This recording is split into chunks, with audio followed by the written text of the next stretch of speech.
യൂറോപ്പിലൊക്കെ പോയാൽ അവിടെ ഭയങ്കര ടാക്സ് ആണ്. അപ്പോൾ നമ്മൾ എല്ലാം കൂടെ കാൽക്കുലേറ്റ് ചെയ്ത് നോക്കുമ്പോൾ നാട്ടിൽ വർക്ക് ചെയ്യുന്നതും അവിടെ വർക്ക് ചെയ്യുന്നതും വലിയ ഡിഫറൻസ് ഒന്നും ഉണ്ടാവില്ല. കാരണം അവർ ഹ്യൂജ് ടാക്സ് ആണ് കട്ട് ചെയ്യുന്നത് എന്നുള്ളത്. ഈ ഒരു ഫൈനാൻഷ്യൽ ബൈഫർക്കേഷൻ ഒന്ന് എക്സ്പ്ലെയിൻ ചെയ്യാൻ പറ്റുമോ? നമുക്ക് ഹ്യൂജ് ടാക്സ് കട്ട് ചെയ്യുന്ന പറയാൻ പറ്റത്തില്ല. നമ്മുടെ സാലറിക്കകത്തുനിന്ന് ഒരു 1/3 അവർ പിടിക്കുന്നുണ്ട്. പക്ഷേ ഇത് കംപ്ലീറ്റ്ലി ഒരിക്കലും ടാക്സിലോട്ടല്ല പോകുന്നത്.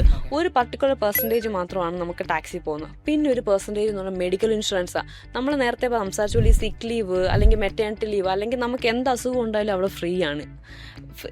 ട്രീറ്റ്മെൻറ്റ് ഫ്രീ ആണ്, മെഡിസിൻസും ഫ്രീ ആണ്. ചില ബെനിഫിറ്റ്സിലേക്കാണ് ആ എമൗണ്ട്. അതെ, മെഡിക്കൽ ഇൻഷുറൻസും. പിന്നെ എന്ന് വെച്ചാൽ ആർബിറ്റ് ലോസ് ഇൻഷുറൻസ് എന്ന് പറയും. എന്ന് വെച്ചാൽ നമുക്ക് ജോലി പോയി, ഇപ്പം നമ്മളായിട്ട് ജോബ് റിസൈൻ ചെയ്ത് അല്ലെങ്കിൽ നമ്മളെ പറഞ്ഞു വിട്ട് വേറെ എന്തെങ്കിലും റിസൈൻ, ആ സമയത്ത് നമുക്ക് ഗവൺമെന്റ് പൈസ തരും നമുക്ക് ജോബ് കിട്ടുന്നിടം വരെ.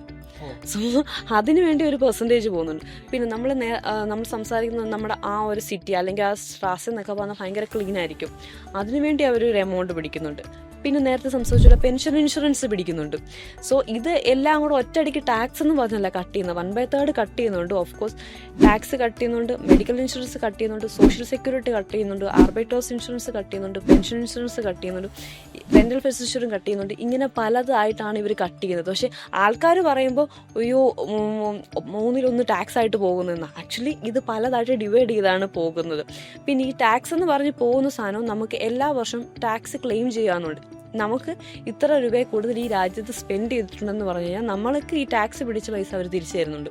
ടാക്സ് കട്ട് ചെയ്യുന്നതെന്ന് പറയുന്നൊരു ബുൾഷിറ്റാണ്. ബിക്കോസ് ടാക്സ് നമുക്ക് തിരിച്ചു തരുന്നുണ്ട്. മറ്റുള്ള കാര്യങ്ങളാണേലും മെഡിക്കൽ ഇൻഷുറൻസ് പിടിക്കുന്നത് നമുക്ക് സിക്കോ അല്ലെങ്കിൽ വേറെ എടുക്കാത്തത് നിങ്ങൾക്ക് റിട്ടേൺ തരുന്നുണ്ട്. ബെനിഫിറ്റ്സ് എടുക്കാത്തതെന്നല്ല, നമുക്ക് ടാക്സ് അവർ കട്ട് ചെയ്യുന്നത് നമുക്ക് റിട്ടേൺ തരുന്നുണ്ട്. മറ്റുള്ളതെല്ലാം ബെനിഫിറ്റ്സ് ആയിട്ട് നമുക്ക് തരുന്നുണ്ട്. ഇപ്പൊ പറഞ്ഞ അസുഖങ്ങൾ വരുമ്പോൾ ട്രീറ്റ് ചെയ്യണ്ടേ, അതിനിപ്പോൾ US പോലുള്ള രാജ്യങ്ങളാണ് എത്ര രൂപ വരും, ഇവിടെ ഫ്രീ ആണ്. ഹെൽത്ത് കെയർ ഫ്രീ ആണ്.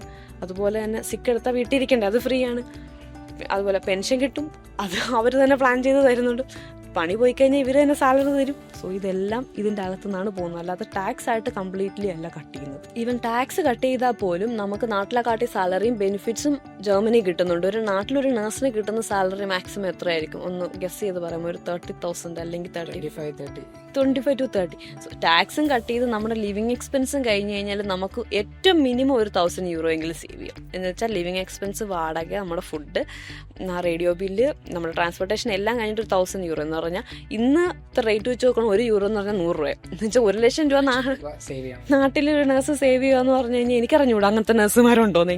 ഞാൻ റീസെന്റ് നമ്മുടെ ഓഫ്ലൈൻ ബാംഗ്ലൂരിന് വേണ്ടിയിട്ട് അഡ്മിഷൻ എടുത്തൊരു സ്റ്റുഡന്റിനോട് ഞാൻ ജസ്റ്റ് ചോദിച്ചു എന്തുകൊണ്ട് ജർമ്മൻ പഠിക്കാൻ ചൂസ് ചെയ്യുന്നു. അപ്പോൾ അവർ പറഞ്ഞതെന്ന് വെച്ചാൽ നേഴ്സിംഗ് പഠിക്കാൻ എടുത്ത എഡ്യൂക്കേഷൻ ലോണ് തിരിച്ചടക്കാൻ അറൌണ്ട് 10 years ആവും ഞാൻ നാട്ടിൽ വർക്ക് ചെയ്യുന്നതാണെങ്കിൽ എന്ന്.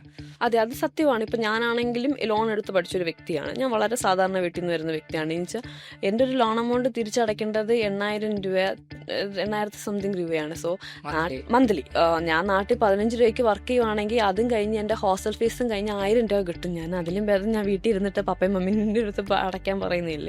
ഈവൻ ഒരു ഇൻസിഡന്റ് ഉണ്ടായി 4 years ബാക്ക് ആണ്. നമ്മുടെ ഫാക്കൽറ്റി ആയിട്ട് ഒരു നേഴ്സ് വർക്ക് ചെയ്തിരുന്നു, ജർമ്മൻ അറിയാവുന്നത്.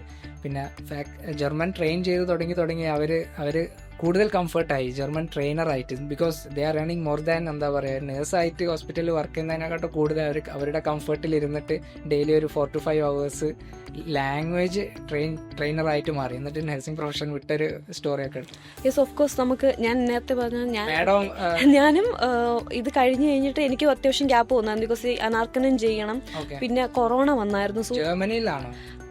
അല്ലല്ല, ഞാൻ നാട്ടില് ജർമ്മൻ പഠിച്ചതിന് ശേഷം എനിക്ക് അനർക്കനം ചെയ്യുന്നതിന് നമുക്ക് അത്യാവശ്യം നല്ല ടൈമുണ്ട്. ഈ പ്രോസസ്സിങ് ചെയ്യുന്ന ഒരു പരിപാടി 6 months to 1 year എടുക്കും. സോ ഈ ഒരു സമയം എല്ലാവരും എന്നോട് പറഞ്ഞു എങ്കിൽ പിന്നെ നേഴ്സായിട്ട് വർക്ക് ചെയ്തൂടെ, കുറച്ച് എക്സ്പീരിയൻസ് ആകും. ഞാൻ പറഞ്ഞില്ല, ഞാൻ നാട്ടിൽ ജർമ്മൻ പഠിപ്പിക്കാനാണ് കയറിയത്. വെച്ചാൽ എൻ്റെ കൊളീഗ്സ് അല്ലെങ്കിൽ എൻ്റെ ഫ്രണ്ട്സ് ഏൺ ചെയ്യുന്നതിൽ കൂടുതൽ ഞാൻ ആസ് എ ടീച്ചർ ഏൺ ചെയ്യുന്നുണ്ടായിരുന്നു.